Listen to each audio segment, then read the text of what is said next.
Bismillahirrahmanirrahim. Welcome to the world of mathematics. Our today's topic is applications of linear algebra in computer graphics. linear algebra computer graphics में किस तरह से use कर सकते हैं, किस तरह से ये हेल्प होगा, ये हम 2 से 3 लेक्चर्स में देखेंगे। तो स्टार्ट करते हैं हम आज का टॉपिक। तो सबसे पहली हमारे पास डेफिनेशन है, that is matrix transformation. A transformation T from V to W where V and W are vector spaces defined as T of U is equal to AU called matrix transformation, where A is a matrix of order m by n and U is an element of V। हमने V set के elements को transform करना है W set में। तो एक matrix A होगा जो कि मल्टीप्लाई होगा U के साथ, और वेक्टर जो है वो V से ट्रांसफॉर्म हो जाएगा W सेट में। और matrix A is a matrix of m by n. U is a vector as V is a vector space, W is also a vector space, U belongs to V. So this is a matrix transformation. Matrix transformation will be used in computer graphics. हमारे पास different transformations होंगी। ए matrix जो है उसकी different values होंगी, different elements होंगे, different numbers होंगे, और हमारे पास मैट्रिक्स ट्रांसफॉर्मेशन जो है वो डिफरेंट होगी। तो देखते हैं हम कि ए की वैल्यू क्या रखते हैं, तो उस ट्रांसफॉर्मेशन को क्या कहते हैं। तो हमारा उसके लिए ये सबसे जो पहला टॉपिक है, that is reflection is number 1, number 2 is contraction and number 3 is dilation। हम देखेंगे कि और रिफ्लेक्शन जो है वो हम कैसे फाइंड कर सकते हैं वेक्टर्स की, हम कॉन्ट्रैक्शन कैसे फाइंड कर सकते हैं वेक्टर्स की, और हम डायलेशन कैसे फाइंड कर सकते हैं वेक्टर्स की। तो हम स्टार्ट करते हैं रिफ्लेक्शन की से। A transformation T from R2 से R2 defined as T of U is equal to 1 0 0 minus 1 U is called reflection along x-axis। तो अभी हमने डेफिनेशन देखी थी, T of U is equal to AU, that is called matrix transformation। तो यहाँ पे हमारे पास जो A है उसकी वैल्यू है, A मैट्रिक्स था जो कि आज का ऑर्डर था m by n। तो यहाँ पे A जो है वो 1 0 और 0 1 है। ये A है जो कि यूज होता है रिफ्लेक्शन फाइंड करने के लिए अलोंग एक्स एक्सिस। सिमिलरली हमारे पास है ट्रांसफॉर्मेशन T फ्रॉम R2 से R2 defined as T of U is equal to -1 0 0 1 into U is called reflection along y axis. तो -1 0 0 1 that is the value of a matrix A, और ये matrix जो है ये use होता है reflection find करने के लिए अलोंग y एक्सिस। तो we should know the values of matrix A to find the reflection along x-axis and along y-axis। Okay, हम एक एग्जांपल देखते हैं कि किस तरह से हम जो है वो रिफ्लेक्शन फाइंड कर सकते हैं। Find the reflection of a triangle whose vertices are 2 and 2 3 6 4 and 2। this is corner points of a triangle। So we have to find reflection along x-axis and along y-axis। 2 and 2, this is a vector, as you know we can write vector in the form of matrix, that will be a column matrix or will be a row matrix according to our situation। so start करते हैं हम, देखिएगा ज़रा गौर से। along x-axis हमने start किया है u1 will be the first vector 2 and 2। So U1 को हमने मैट्रिक्स रिफ्लेक्शन की जो हमारे पास डेफिनेशन थी, that was T of U is equal to 1 0 0 minus 1 into U। तो U1 इज 2 and 2, हमने इससे मल्टीप्लाई किया मैट्रिक्स को, तो answer is 2 and -2। This is a simple multiplication. Similarly U2 is 3 6 3 6 को हमने इस मैट्रिक्स से मल्टीप्लाई किया, तो आंसर इज 6 -3। सिमिलरली हमने मल्टीप्लाई किया 4 3 को इस मैट्रिक्स से, तो answer is 4 -2।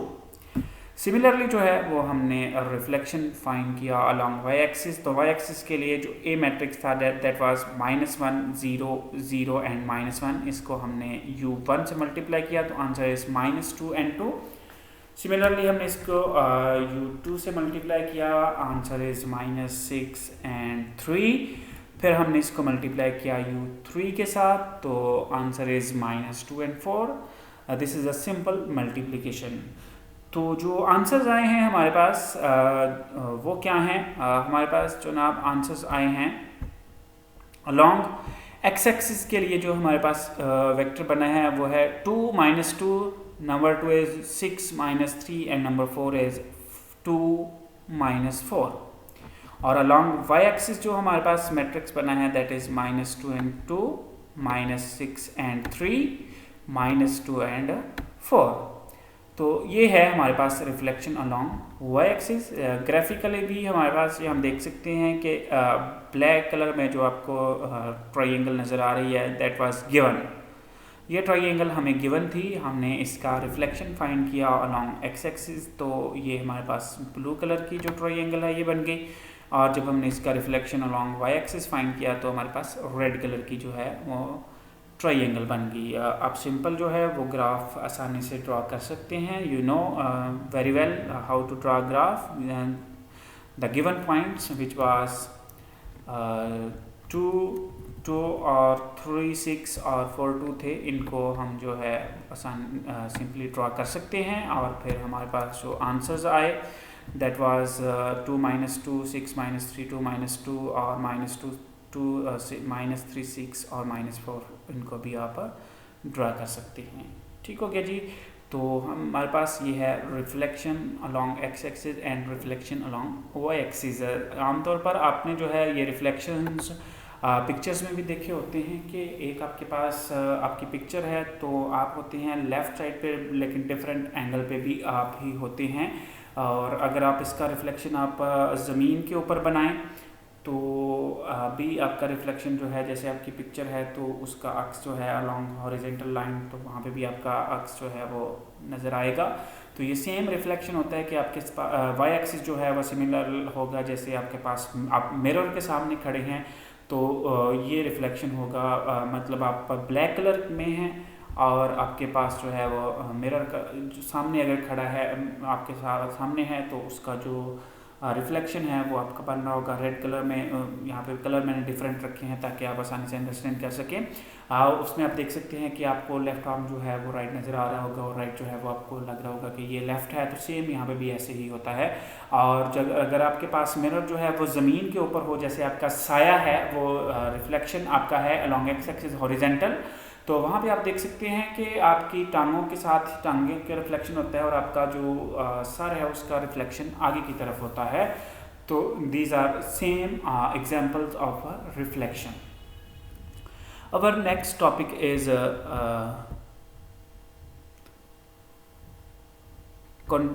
contraction and extraction.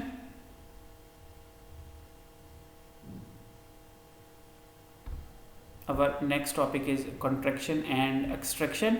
Contraction को जो है वो हम कंसीडर कर सकते हैं कि contraction जो है that is zoom in, sorry zoom out. Contraction सिकुड़ना and dilation is zoom out, zoom in, मतलब फैलना जो है उसको हम डायलेशन से, एक्सट्रैक्शन से भी जो है डिनोट कर सकते हैं, लिख सकते हैं। कॉन्ट्रैक्शन सिकुड़ना है और डायलेशन फैलना है। A transformation T from R2 से R2 defined as T of U is equal to R0 0 R into U। ये हमारे पास जो वेक्टर है, जो मैट्रिक्स है, A matrix that is R0 0 R, and what is R? R is any real number that is greater than 0, positive real number. R will be a positive real number. तो contraction कब होगी? If 0 is less than R, R is less than 1, then transformation is called contraction. अगर हमारे पास R जो है उसकी value जो है वो 0 और 1 के दरमियान में होगी, any value between 0 and 1, then जो ट्रांसफॉर्मेशन होगी उसको हम contraction कहेंगे। और अगर R की वैल्यू 1 से ग्रेटर होगी then transformation is called dilation. और अगर आर की वैल्यू 1 से ग्रेटर होगी, any value greater than 1, that is called dilation. हम एक एग्जांपल देखते हैं। Find the contraction and dilation of a square whose vertices are 0 0 0 3 3 0 3 and 3 for r is equal to 1 over 3 and r is equal to 2। हमारे पास एक square है और उसके corner points जो हैं वो गिवन है। Corner point, first corner point is 0 0, that will be as u1, second one is 0 3, third is 3 0 and u4 is 3 3। r जो है उसकी वैल्यू गिवन है 1 over 3, 1 over 3 means 0.33 and r is equal to 2। तो सबसे पहले जो है वो हमने कॉन्ट्रैक्शन फाइंड करनी है। एज वी स्टडीड के कॉन्ट्रैक्शन जो है उसमें r की वैल्यू 0 और 1 के दरमियान होगी, तो इसके लिए कॉन्ट्रैक्शन के लिए हम r की वैल्यू 1/3 यूज़ करेंगे। r की वैल्यू हमने पुट की, हमारे पास डेफिनेशन थी r 0 0 r, तो 1 over 3 इज़ r, और सिमिलरली 0 0 r, इसको हमने 0 0 से मल्टीप्लाई किया तो आंसर इज़ 0 0। सिमिलरली जो है वो हमने मल्टीप्लाई किया, हमने r u2 को, u2 था 0 3, मल्टीप्लाई किया 1 3 0 3 से, answer is 1 0।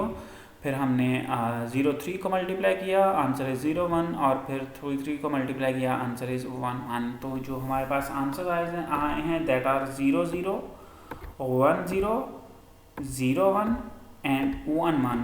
These are vectors जो कि हमारे पास कॉन्ट्रैक्शन होने के बाद जिनकी लेंथ जो है वो, जिनके पॉइंट्स जो हैं वो गिवन होंगे। ठीक हो गया जी। सिमिलरली जो है वो हमने डायलेशन जो है वो फाइंड की। तो डायलेशन में हमने r की वैल्यू 2 रखी, क्योंकि r जो है वो ग्रेटर देन 1 के लिए डायलेशन है। और सिमिलरली हमने r की वैल्यू जब 2 रखी, उसको हमने u1 से मल्टीप्लाई किया तो आंसर इज़ 0 0, उसको u2 से मल्टीप्लाई किया, आंसर इज़ 3 0, u3 से मल्टीप्लाई किया, आंसर इज़ 0 3, और 3 वेक्टर से मल्टीप्लाई किया कंपोनेंट से, तो आंसर इज़ 6 6। ठीक हो गया जी। This is a simple multiplication. You are very genius, you know this multiplication very well.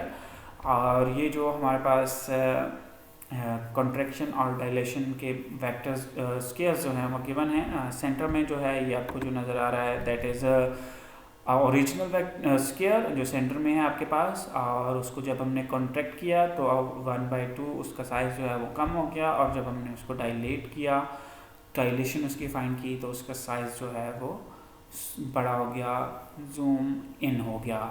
तो इस तरह से हम जो है आसानी से डायलेशन और कॉन्ट्रैक्शन जो है वो फाइंड कर सकते हैं। That's it. ये था आज का हमारा टॉपिक, जिसमें हमने फाइंड किया कि कॉन्ट्रैक्शन हम किस तरह से फाइंड कर सकते हैं, जिसमें हमने फाइंड किया कि हम डायलेशन किस तरह से फाइंड कर सकते हैं, और फिर हमने पहले सबसे देखा कि हम अलोंग एक्स एक्सिस और वाई एक्सिस जो है वो रिफ्लेक्शन किस तरह से फाइंड करते हैं। शुक्रिया, अल्लाह हाफिज़।